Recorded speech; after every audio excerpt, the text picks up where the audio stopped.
নমস্কার বন্ধুরা, shout with Dipanjan চ্যানেলে আপনাদের সকলকে স্বাগত জানাই। আপনারা শুনছেন শ্রীমদর্শন। শ্রীমদর্শন 16টি খণ্ডে সম্পূর্ণ। ভগবান শ্রীরামকৃষ্ণদেবের অপার অনুগ্রহে এই গ্রন্থের প্রথম ভাগের প্রথম সংস্করণ 1366 বঙ্গাব্দে ও ইংরেজির 1960 খ্রিস্টাব্দে প্রকাশিত হইয়াছিল।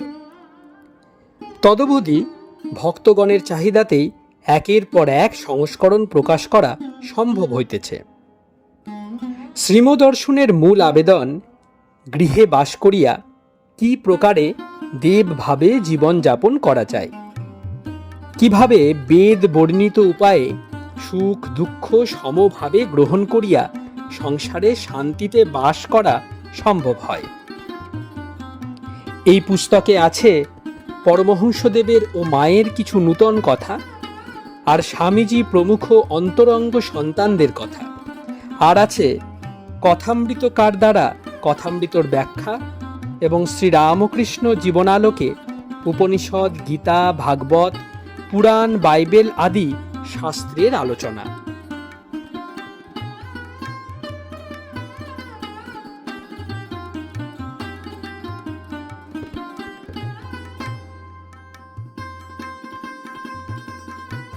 আপনারা শুনছেন স্বামী নিত্যাত্মানন্দ বিরচিত শ্রীমদর্শন, আজ 134তম পর্ব। আসুন আজকের পর্বটি আমরা শুরু করি।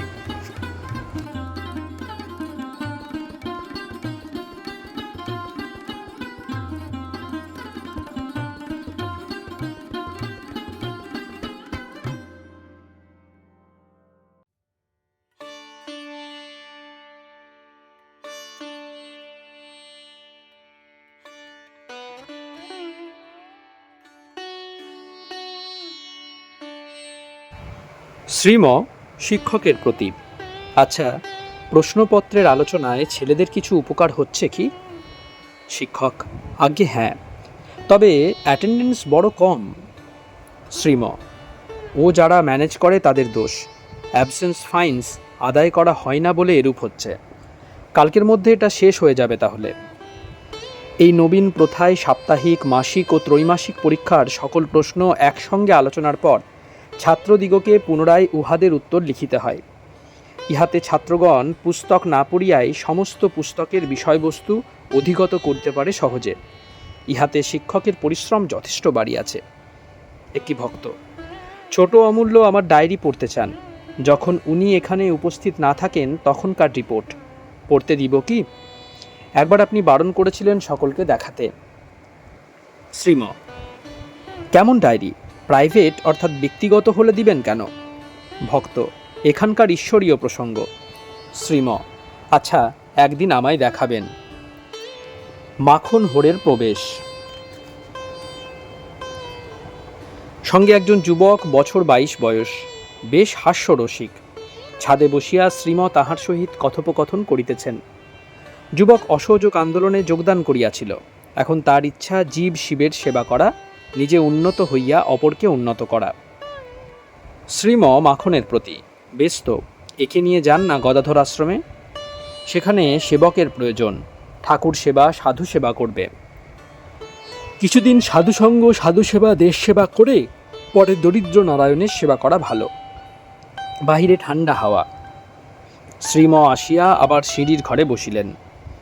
কথা প্রসঙ্গ চলিতেছে। শ্রীম জনান্তিকে মাখনের প্রতি: বিয়ে করবার ইচ্ছা হয় না? বোধহয় হয় একটি বিদুষী পেলে, তাহলে দুজনে মিলে দেশ সেবা করা যাবে। সকলের হাস্য। রসিকতাপূর্বক বড় জিতেনের প্রতি: কি বলেন মশাই? বড় জিতেন: বিয়ে করলে যে ফল বৃদ্ধি হয়ে যায়, তখন তাদের খাওয়াতে হয়, পড়াতে হয়, পয়সার দরকার। এই পয়সার চেষ্টায় তখন অতল জলে ডুবে যায় সদিচ্ছা। আবার ছেলে মেয়ের লালন পালন, শিক্ষা, আবার মেয়ের বিয়ে, তাতেই তো শেষ হলো না।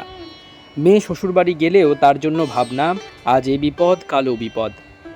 আপনি শুনিয়েছিলেন প্রহ্লাদ দৈত্য বালকদের উপদেশ দিয়েছিলেন, ভাই সব বিয়ে করো না, বিয়ে করলে এইসব আপদ লেগেই থাকে। শ্রীম কল্পিত বিস্ময়ে নয়ন হাস্যে: বটে, তাহলে তো ভালো নয়। লোকশিক্ষায় শ্রীমর এই আরেকটি আর্ট, অন্যের মুখ দিয়া উপদেশ দেওয়ান। প্রবীণ ভক্ত জিতেনের মুখ দিয়া শুনাইলেন বিবাহিত জীবনের বিঘ্নের কথা। সাক্ষাৎভাবে নিজে বলিলে যুবক হয়তো মোটেই গ্রহণ করিত না ওই উপদেশ। শ্রীম মাখনের প্রতি নিজেকে বিশ্লেষণ করতে শিখেছে দেখছি, এটি শিখেছে ঠেকে ঠেকে। শ্রীমর জ্যেষ্ঠ পৌত্র অরুণ হারমোনিয়াম বাজাইতেছে তিনতলায়। শ্রীমর মন হরণ করিয়াছে ওই সুমিষ্ট সুর। অরুণের বয়স বছর 16। শ্রীম নিবিষ্ট হইয়া কিছুক্ষণ শুনিলেন। অন্তেবাসীকে বলিলেন, যান, আপনি নিচে গিয়ে ওকে উৎসাহ দান ও আনন্দ প্রকাশ করে আসুন। সকলের প্রতি এই মিহি সুর বের করাই হলো ওস্তাদি।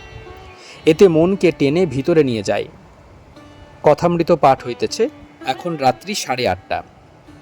সন্ধ্যার ধ্যান সমাপ্ত হইয়াছে এইমাত্র। ছোট রমেশ পড়িতেছেন। তৃতীয় ভাগ ষোড়শ খণ্ড। ঠাকুর রামের বাটিতে শুভাগমন করিয়াছেন। অশ্বিনী দত্ত, নরেন্দ্র, মহিমাচরণ প্রভৃতি আসিয়াছেন। 1885 খ্রিস্টাব্দ 23 মে। পাঠক পড়িতেছেন। শ্রীরামকৃষ্ণ মহিমাকে বলিলেন, সেও ওই বলে।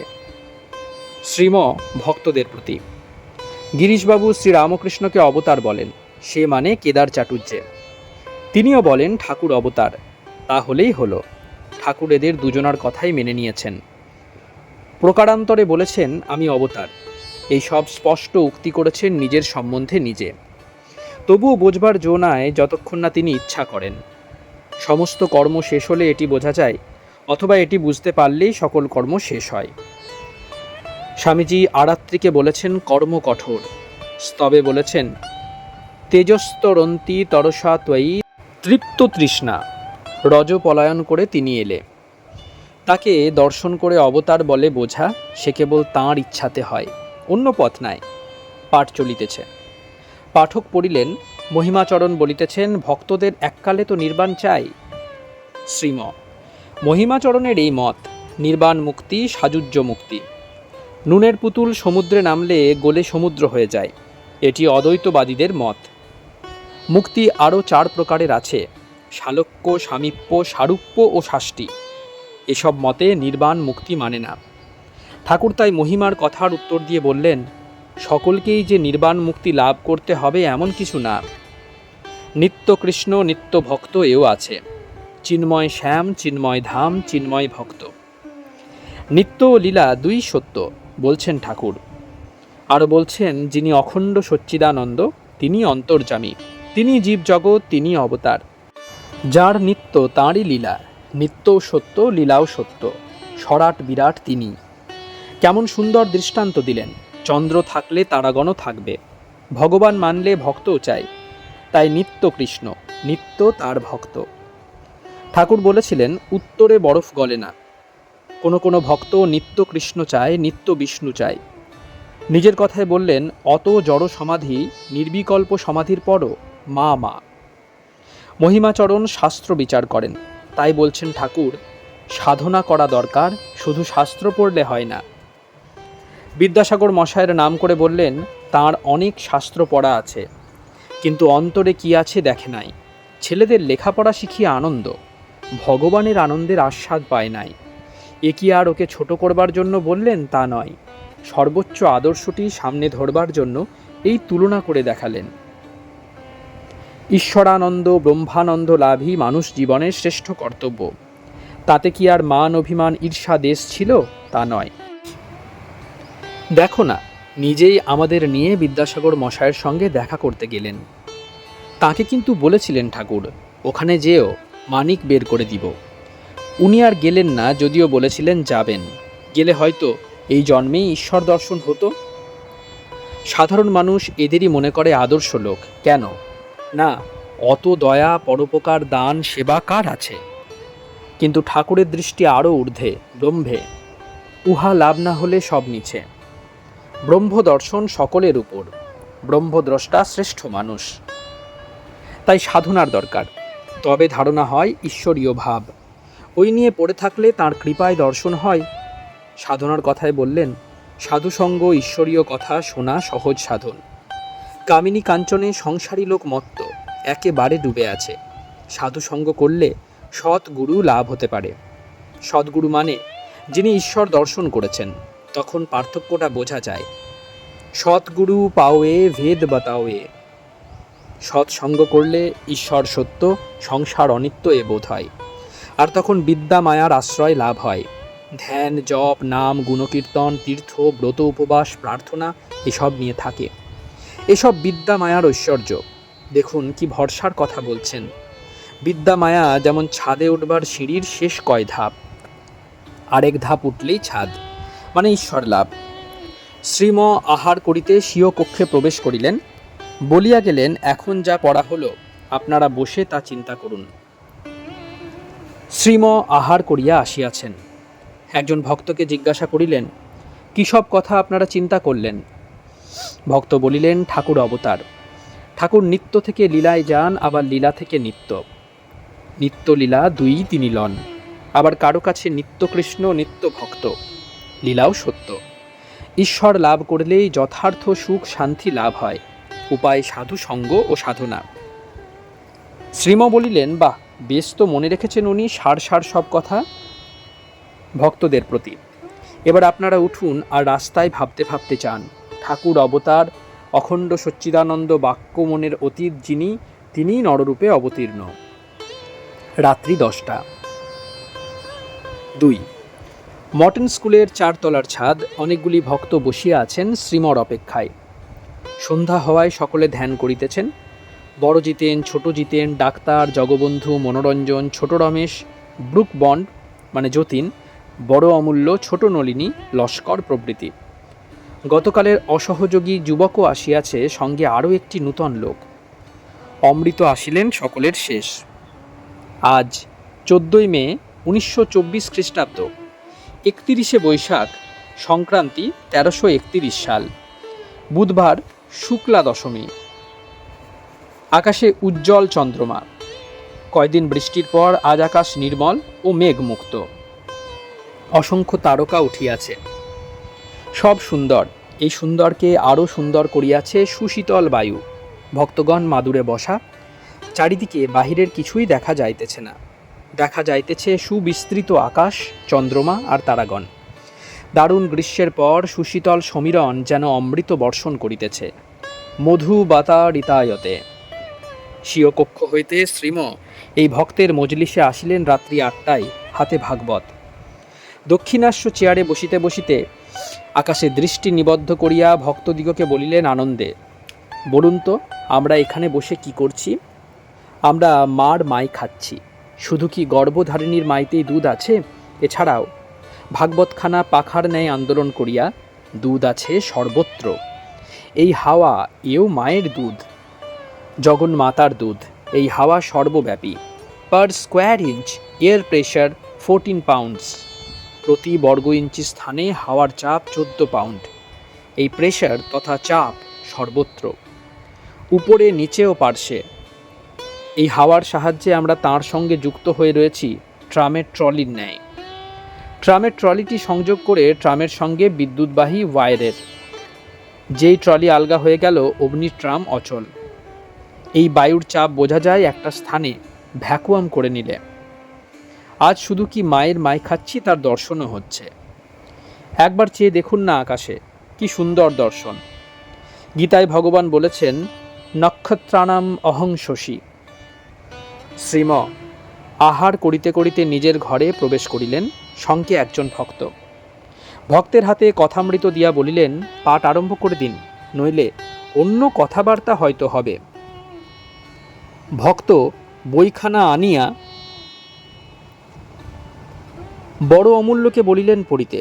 চতুর্থ ভাগ, দাত্রিংশৎ খণ্ড পাঠ চলিতেছে। ভক্তগণ নীরবে শুনিতে লাগিলেন। কেহ কিছুক্ষণ পাঠ শুনিয়া তারপর ছাদের উত্তর প্রান্তে তপবনে গিয়া ধ্যান করিতেছেন। শ্রীম ফিরিয়া আসিলেন। তখন 33 খণ্ড পাঠ চলিতেছে। তিনি মাদুরের উত্তর প্রান্তে বসিলেন দক্ষিণাস্য। শ্রীম একজন ভক্তের প্রতি, কি পাঠ হইল এতক্ষণ, মুদ্রাটা বলুন। ভক্ত, ঠাকুর বলিতেছেন, ঈশ্বরকে বিচার করে জানা যায় না, বিশ্বাসেই সব লাভ হয়, জ্ঞান, বিজ্ঞান, দর্শন, আলাপন সব। শ্রীম আহা, কি কথাই বললেন! তার এই মহাবাক্য বিশ্বাস হলে অর্ধ জীবনমুক্ত হয়ে যায় মানুষ। বাকিটার জন্য লড়াই করতে থাকো এখন তার এই মহাবাক্য আশ্রয় করে। অত সোজা পথ থাকতেও লোক এতে যাবে না, সংস্কার পথ আগলে বসে আছে। বিচার প্রথম প্রথম একটু করতে ইচ্ছা হয়। ঠাকুর তাই মার কাছে আবেদন করে বলতেন ভক্তদের জন্য। মা কি করবে একটু বিচার না করে? মা সাক্ষাৎ বলছেন ঠাকুরের মুখ দিয়ে, এ কথা ছেড়ে আবার বিচার করা, ঈশ্বর আছে কি না, এসবের কি দরকার? এতে মাকে অমান্য করা হচ্ছে, তাই অপরাধ হচ্ছে। তা ক্ষমা করবার জন্য ঠাকুর ভক্তদের হয়ে মায়ের কাছে, জগদম্বার কাছে প্রার্থনা করছেন। আহা, কি কৃপা, অহেতুক কৃপা! ব্রহ্মজ্ঞান সেধে দিচ্ছেন।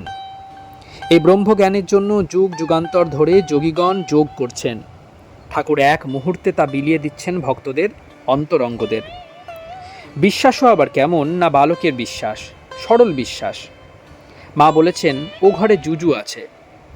বালক 16 আনা বিশ্বাস করে ও ঘরে যায় না, জুজু কি তা জানেও না। এই বিশ্বাসই হলো অল্টারনেটিভ, উপায়ান্তর, শান্তি ও আনন্দ লাভের। 1 নম্বর পথ হলো তার দর্শন লাভ করে কথা কয়ে তার সঙ্গে শান্তি ও আনন্দ লাভ করা। আর তা না পারলে 2 নম্বর পথ, গুরু বাক্যে বিশ্বাস করা। গুরু বাক্যে বালকের ন্যায় বিশ্বাস হয়ে গেলে 14-15 আনা কাজ হয়ে গেল। বাকিটাও ঈশ্বরের কৃপায় হয়ে যাবে। জীবিতাবস্থায় না হলেও মরণের সময় হয়ে যাবে। মা ঠাকুরুন এই প্রার্থনাই করেছেন ভক্তদের জন্য। ঠাকুর মরণের সময় ছেলেদের দর্শন দিও।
আপনারা শুনছিলেন স্বামী নিত্যাত্মানন্দ বিরচিত শ্রীমদর্শন। আজ 134তম পর্বটি আপনাদের কাছে পরিবেশন করলাম। আমাদের ভিডিওগুলি কেমন লাগছে আমাদের জানান। কোনো সাজেশন থাকলে তাও অবশ্যই জানাতে পারেন। আমাদের ভিডিওগুলি লাইক করুন, আপনাদের বন্ধুবান্ধব ও পরিবার পরিজনদের মধ্যে শেয়ার করে দিন। শাউট উইথ দীপাঞ্জন চ্যানেলটি সাবস্ক্রাইব করুন এবং প্রতিনিয়ত বিভিন্ন আপডেট পাওয়ার জন্য বেল আইকনটি প্রেস করে দিন। অনেক অনেক ধন্যবাদ। নমস্কার, ভালো থাকবেন। জয় ঠাকুর, জয় মা, জয় স্বামীজি।